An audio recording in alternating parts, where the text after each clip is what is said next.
Hey guys what's up, welcome back to this channel. अगर आप इस चैनल पे नए हैं तो सब्सक्राइब करना ना भूलें। वीडियो एंड तक देखें, पसंद आने पर लाइक करें और कमेंट में मुझे बताएं कि किन टॉपिक्स पे आपको वीडियो देखना है। अगर आपको ये वीडियो इन्फॉर्मेटिव लगे तो अपने फ्रेंड्स के साथ, फैमिली के साथ, जिसे ये वीडियो देखना चाहिए, इम्पोर्टेंट है, उसे शेयर करें। और यस, शुरू करते हैं। इस वीडियो में हम जानेंगे कि फ़ैट लॉस के लिए, वेट लॉस के लिए कौन सी ट्रेनिंग इम्पॉर्टेंट है। कार्डियो करना चाहिए या वेट ट्रेनिंग करना चाहिए या दोनों करना चाहिए। ओके, तो चलिए शुरू करते हैं। Alright guys, let me tell you very clear simple thing.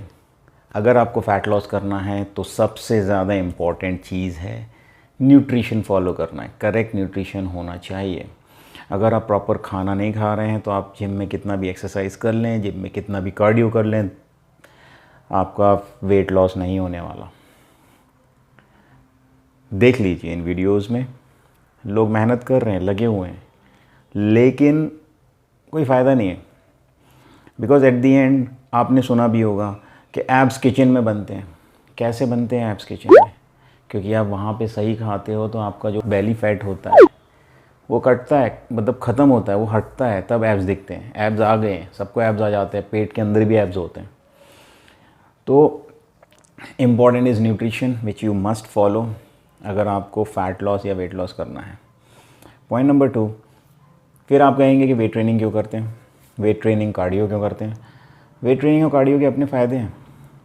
Weight training करने से आपका BMR इंक्रीज़ होता है, मेटाबॉलिज्म बढ़ता है, आपका मसल रिकवरी प्रोसेस होता है, EPOC इपॉक इफ़ेक्ट होता है, जिसका मतलब है excess post exercise oxygen consumption, muscle recovery. सारी चीज़ों के लिए बॉडी एनर्जी यूज़ करती है और आपका स्टोर्ड एनर्जी यूज़ होता है, फैट जो है वो यूज़ होता है। नाउ अगर आप बराबर खाएंगे नहीं तो जितना भी यूज़ होगा वापस से वो ऐड हो जाएगा। और हाँ, कम खाने से काम नहीं होता, बिकॉज आपको अपने आप को भूखा नहीं रखना होता। जितना बॉडी काम करेगा उतना खाना मांगेगा, बट अगर सही खाएंगे तो ही वो सही तरीके से यूज़ होगा, अदरवाइज़ जमा हो जाएगा। Okay, so this is where the logic is, where the point is। और BMR is very important part, जो इंक्रीज़ होता है दो तरीके से, एक लॉन्ग टर्म होता है, एक शॉर्ट टर्म होता है। चलिए जानते हैं दोनों पॉइंट्स को एक के बाद एक कैसे होता है। तो चलिए बात करते हैं शॉर्ट टर्म इफ़ेक्ट के बारे में। शॉर्ट टर्म BMR इंक्रीज़ कैसे होता है? You have done weight training, you have done cardio. आपने वेट ट्रेनिंग करने के बाद आपके बॉडी में कुछ चेंजेस आते हैं, जैसे कि EPOC, as I mention, excess post exercise oxygen consumption, जिसकी वजह से आपका ऑक्सीजन कंजम्पशन बढ़ जाता है और आपका बॉडी ज़्यादा ऑक्सीजन रिक्वायर्ड होता है। आपने हार्ट बीट बढ़ता है, आपने महसूस किया होगा।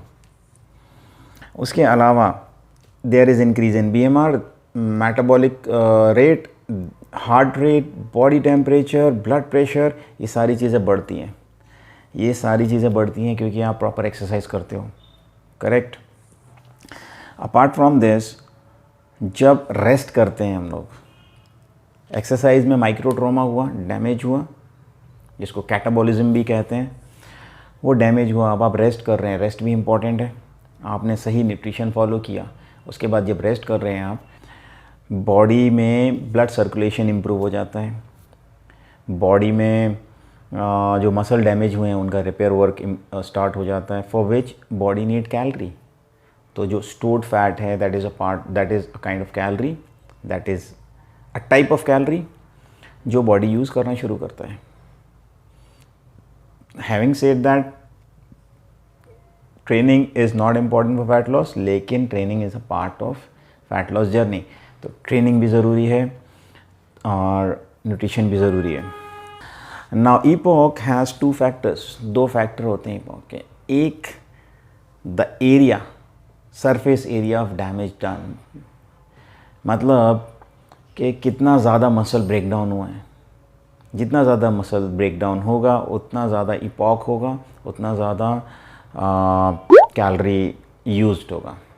सेकेंड, इंटेंसिटी, कितना इंटेंसिव वर्कआउट किया है। मतलब वेट ज़्यादा, रेपिटेशंस कम। अगर आपने इंटेंसिटी ज़्यादा लिया है और वर्कआउट हैवी वेट्स कहते हैं या स्ट्रेंथ ट्रेनिंग कहते हैं ज़्यादातर, वो आपने किया है, तो उसका भी इफ़ेक्ट होगा फ़ैट लॉस में, ज़्यादा जल्दी फ़ैट लॉस होने में। ठीक है, बट याद रखें, I keep telling this, nutrition follow करना ज़रूरी है और रेस्ट करना ज़रूरी है। Okay, now talk about long term effect. Long term effect में क्या होने वाला है? लॉन्ग टर्म इफ़ेक्ट में हाइपरट्रॉफी होती है। हाइपरट्रॉफी मतलब जो हम कहते हैं ना, अच्छा good looking body, good looking physique, abs and chest and biceps and डोले शोले, तो वो लॉन्ग टर्म है। बिकॉज जब आपने ट्रेनिंग किया, आपका मसल ब्रेकडाउन हुआ, करेक्ट, आपने सही न्यूट्रिशन खाया, आपने रेस्ट किया, रेस्ट के टाइम पे बॉडी रिपेयर होता है और मसल अगली बार के लिए पिछले बार से ज़्यादा तैयारी करता है, मतलब एक ग्रोथ लाता है अपने आप में। मसल टिश्यूज़ पहले से बेटर, पहले से ज़्यादा स्ट्रॉन्ग होके रेडी होते हैं, ताकि उसे अगर आप ज़्यादा वेट उठाएंगे तो आपका मसल कैपेबल होगा उसके लिए। इसी तरीके से मसल बढ़ता जाता है, और जब मसल बढ़ता है तो उसके लिए रिपेयरिंग होती है। Repairing is important and super compensation जो होता है, because for which body use stored calories.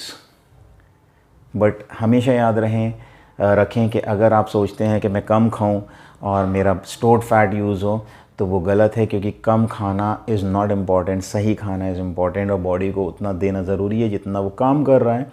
However काफ़ी सारे मिथ्स हैं, आने वाले टाइम में मैं उन्हें रिजॉल्व करते रहूँगा, बस्ट करते रहूँगा मिथ्स को। आपके अगर जो भी क्वेश्चंस हैं आप मुझे कमेंट्स में ज़रूर मेंशन करिए, मैं उन पे वीडियो बनाऊँगा, उन टॉपिक्स पे वीडियो बनाऊँगा। इंस्टाग्राम पे मुझे फॉलो करें ताकि आपको अपडेट्स मिलते रहें मेरे वीडियोस के बारे में, और काफ़ी एक्टिव हूँ इंस्टाग्राम पे, तो आपको मेरे वीडियोस भी दिखेंगे, स्टोरीज़ और ये एक्सरसाइज वीडियोस, काफ़ी कुछ मिलता है। It completely depends on your workout, B it strength training, cardio respiratory endurance. तो फैट लॉस अगर करना है तो एक्सरसाइज भी बहुत ज़रूरी है, और nutrition is important role. Rest and recovery करना ना भूलें। अगर चैनल को सब्सक्राइब नहीं किया है तो अब भी जाके सब्सक्राइब करें, शेयर करें, जिसे ये वीडियो देखना चाहिए उससे, और लाइक ज़रूर करें। Thank you so much for watching. आज के लिए इतना ही, मिलते हैं अगले वीडियो में। अगले वीडियो में हम जानेंगे कि एक एडल्ट को या फिर बच्चों को एक्सरसाइज करनी चाहिए या नहीं करना चाहिए। बिकॉज़ बच्चे हैं, वेट उठाएंगे तो उन्हें चोट लग सकती है। बूढ़े हैं, उनकी हड्डियां कमज़ोर हैं, वेट उठाएंगे तो उनकी हड्डियां अगेन फ्रैक्चर हो सकती है, कुछ भी हो सकता है। तो इस चीज़ के बारे में हम बात करेंगे अगले वीडियो में। तब तक के लिए this is Hashim from Hashim fitness, checking out. See you soon.